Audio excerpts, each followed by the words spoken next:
IRS says that nearly 2/3 of you are getting a tax refund this year, and there's a lot of ways you can use that money. Tammy Elliott joins us now with the Target 2 Consumer Alerts about some of the best decisions you can make with that extra dough.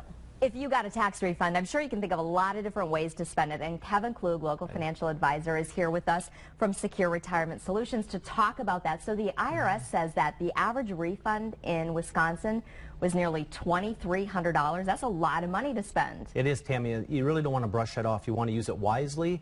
Put it to good use, and I have 4 tips that'll help us do that. And one of the things I think people think about right away is paying off credit cards, getting rid of some of that debt. Yeah, that's the number one on credit card debt. Americans are building up more and more credit card debt. We're over $1 trillion in credit card debt.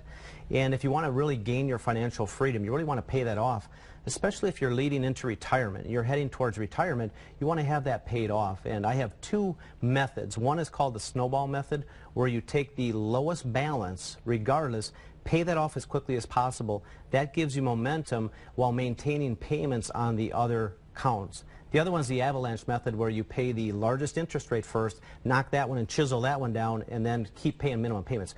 Regardless, they both work. Just pick one and use it. And if you're not focused on debt, you should think about planning for retirement and putting some of that money toward that. Yeah, you have your retirement. You look at making contributions to 401ks and IRAs. You want to make sure and fund that.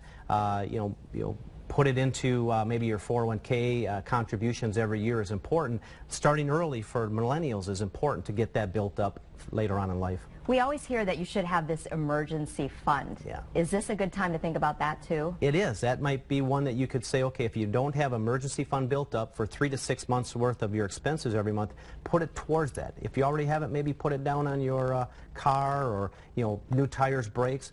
But make sure you replenish that emergency account so you're ready for the next rainy day. And we know education is a lot. It costs a lot of money. Yeah. So also you could use a refund to help with paying for those kind of costs. You can, and people aren't aware of this, is that the baby boomers are the fastest growing portion of our people that are having debt. They have school debt, loan debt from children and grandchildren, not their own. So it's important to pay that off, because if you don't and you co-sign for grandchild or child's debt for college loans, they can garnish your Social Security benefits. So you want to get that paid off, make sure you're making those payments, and it's important to do that and set up a 529 college savings plan. Put a plan in place.